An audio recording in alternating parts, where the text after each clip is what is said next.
esto es Después de Horas.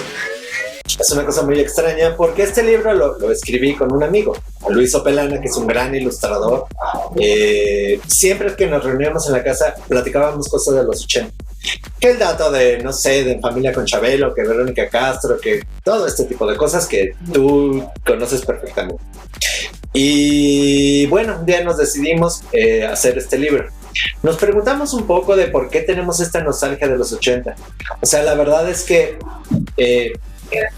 guardamos cosas, guardamos juguetes, nos acordamos muchísimo de cuando éramos niños y teníamos carritos, y llegamos a la conclusión de que tal vez es porque en los 80 había estas crisis económicas terribles, ¿no? O sea, yo me acuerdo de la crisis de Salinas, de la crisis de Miguel de la Madrid.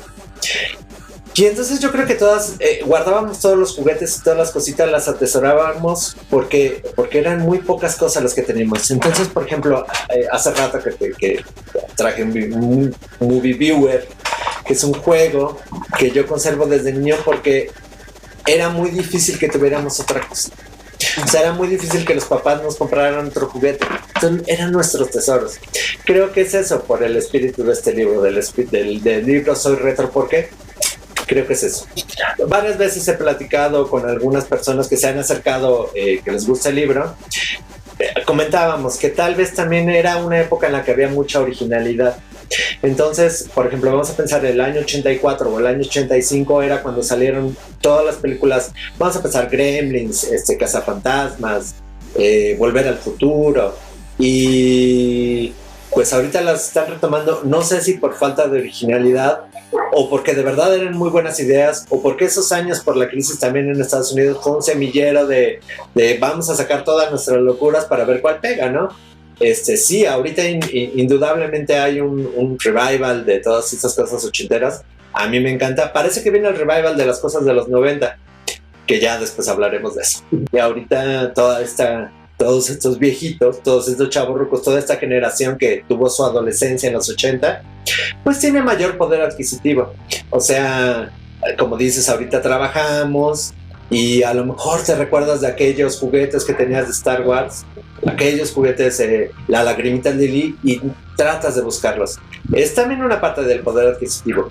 Este libro lo quisimos hacer, está hecho de 1978, que fue cuando estrenaron Star Wars, a 1994, que fue cuando fue el primer video de Britney Spears, no sé si te acuerdas, el de Baby, Come on Baby, One More Time, ese video. Entonces, toda esta etapa, todos estos casi 20 años, es la que comprende el libro. Luis Opelana, el coautor de este libro, tiene una frase muy bonita que son los lentes rosas de la nostalgia.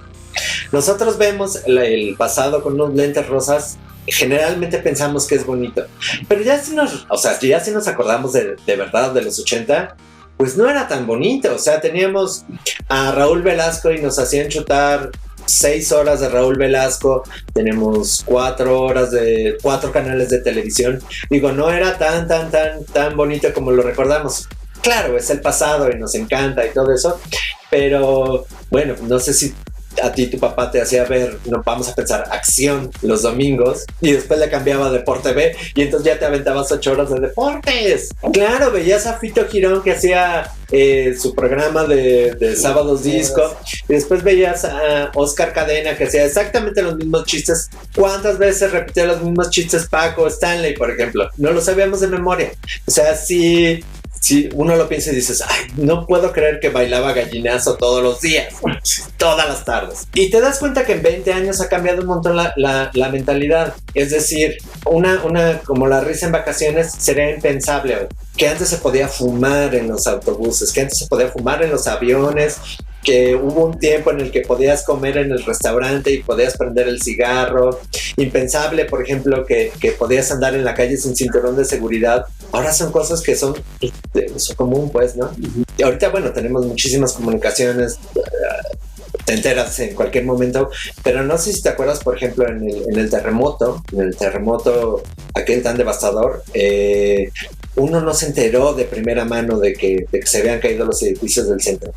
Ya fue solamente porque Jacobo fue en su auto en esta grabación tan emblemática con un teléfono que él tenía en su auto porque era como un espía y tenía el último en tecnología, que nos fuimos enterando. Fue una época súper difícil para México.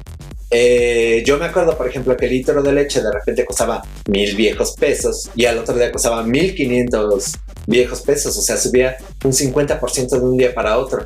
¿Cómo lo hicimos para sobrevivir? No lo sé. Yo creo que por eso también atesoramos todos los recuerdos bonitos. Porque sí, te digo, nuestros papás se la veían bien difícil. En los años 80 era una etapa de descubrimiento, era una etapa en la que todo nos sorprendía. Era una etapa en la que, por ejemplo, veíamos avances electrónicos o avances tecnológicos muy pequeños y decíamos, wow, estamos en el futuro. O sea, vamos a pensar, aquellos pequeños relojes con calculadora que decíamos, no, esto es como de James Bond o del Agente 86.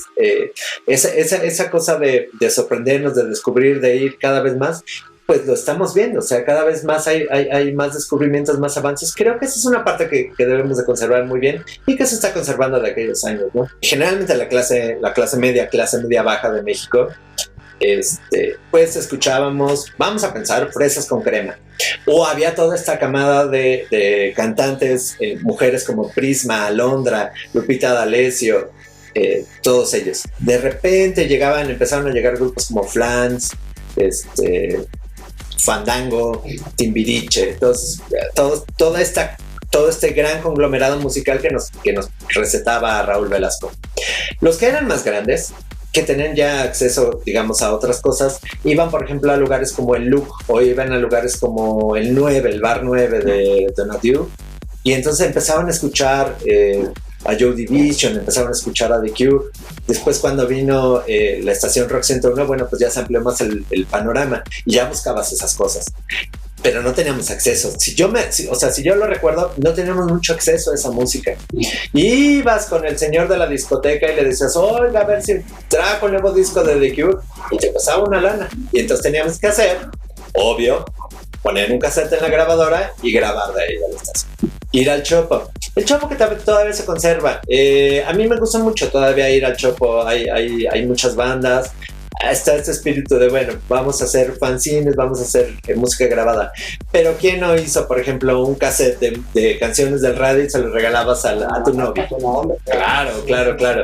Y bueno, te digo, estaba Rock 101, que tenía la música más o menos moderna, que se escuchaba en Europa o en Estados Unidos, y después estaba como la estación fresita, que era WFM, que tenía, bueno, pop de los 80. No puedo creer que Manuel viva de sus mismas 20 canciones durante 3 décadas. Es imposible. Pero bueno, ahí está, ¿no? Pues antes las mamás tenían un mercado musical muy amplio. Y como dices, Marisela, Marco Antonio Solís, Miguel Gallardo, Bertín Osborne, Paloma San Basilio, todos esos eran música de las mamás. Después la música se fue haciendo más para chavos.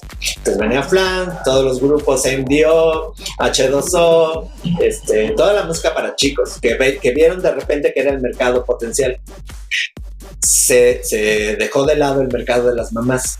Y entonces, ¿qué está pasando en esa época? Como no hay mercado de mamás, pues tiene que regresar Mijares, tiene que regresar Emanuel. Ahorita hay un gran concierto con Amanda Miguel, Diego Verdaguer, pues todos esos que escuchaban en los 80, porque es el mercado que se descuidó durante mucho tiempo.